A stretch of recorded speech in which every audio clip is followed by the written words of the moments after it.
জানিয়ে দেওয়া হবে। আমাদের চ্যানেলে চোখ রাখলে অবশ্যই আপনারা সেই তথ্যগুলো জানতে পারবেন। একজন এবং একজন প্রান্তিক খামারি কীভাবে কত পরিমাণে লাভ করতে পারে, 1000 বাচ্চায় কত লাভ আসে, সম্পূর্ণ আপনাদেরকে জানিয়ে দেওয়া হবে। এবং একটা খামারি কীভাবে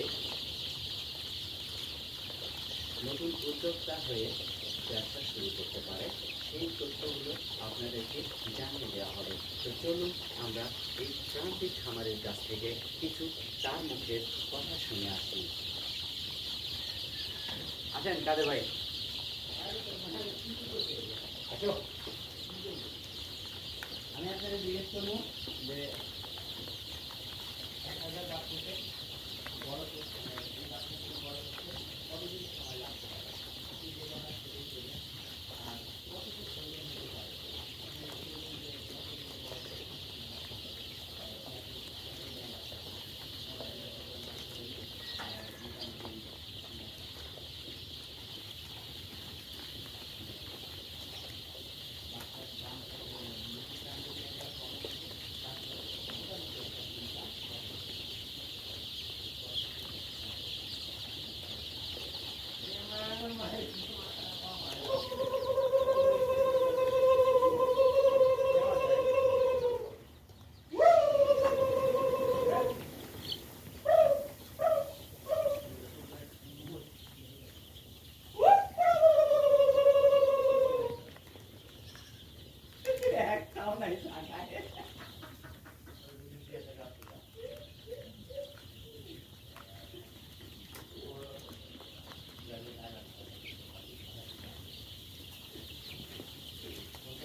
ওটা খাদ্য শেষ করে যাবে একসাথে আসি সবাই, জানেন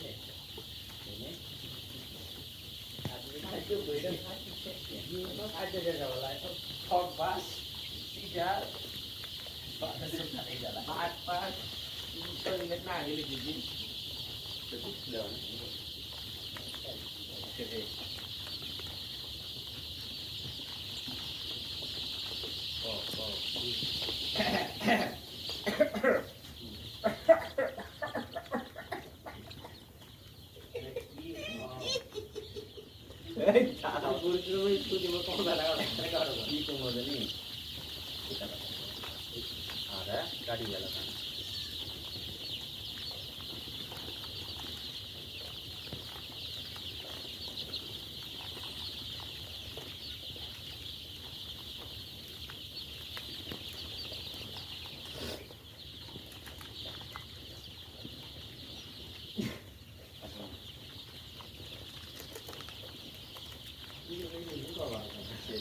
ভাবছি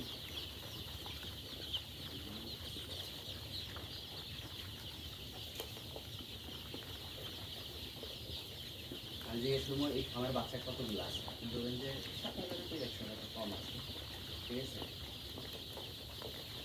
তারপরে যেটা জিজ্ঞেস করবো সেটা বিক্রি করবো, ঠিক আছে।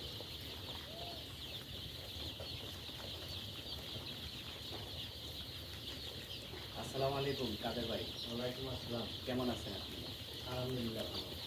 আচ্ছা, এই যদি কেউ খামারের ব্যবসা করতে চায়, নতুন উদ্যোক্তা হতে চায়, তাদের জন্য পরামর্শ তো অবশ্যই থাকবে। আপনি এই খামারে কতগুলো বাচ্চা উঠাচ্ছেন? আমার এই খামারে মূলত বাচ্চা 7,000 কিছু কম। 7,000 কিছু কম। কতদিন বাচ্চার বয়স? বাচ্চার বয়স আসতে হলো 7 দিন। 7 দিন। বাচ্চাগুলো কতদিন পর্যন্ত আপনার এই খামারে থাকবে? আমাদের বাচ্চাগুলো মূলত থাকবে আপনার হলো 40 থেকে 45 দিন মধ্যে থাকবে। 40 দিনে বাচ্চার গ্রোথ কীরকম হতে পারে? 40 দিনে বাচ্চার গ্রোথ আপনার 500 গ্রাম প্লাস আসবে। 500 গ্রাম প্লাস আসবে। আচ্ছা, এই 500 গ্রাম প্লাস মুরগি বেচলে একজন খামারি লাভবান হতে পারবে কিনা? লাভবান হলো তার হলো নিজের অ্যারেঞ্জমেন্টের কাছে, পরিচর্যা যদি ভালো রাখে, মুরগি যদি নষ্ট কম হয়, বাজার ভালো যদি হয়, তারপরে যদি সর্বনিম্ন বাজার যদি 220 টাকা 30 টাকা পান, তাও কিছু একটা অ্যামাউন্টের টাকা দিচ্ছে। আচ্ছা, তো একজন নতুন উদ্যোক্তা যদি আপনার এই খামারের মতো খামার করতে চায়, যেমন ব্রয়লারে বিভিন্ন ধরনের অসুখ বিসুখ হতে পারে বা বিভিন্ন মুরগিতে বিভিন্ন অসুখ বিসুখ থাকেই, সবচেয়ে কোন মুরগিতে অসুখ বিসুখ কম হয় এবং একজন নতুন উদ্যোক্তা হিসেবে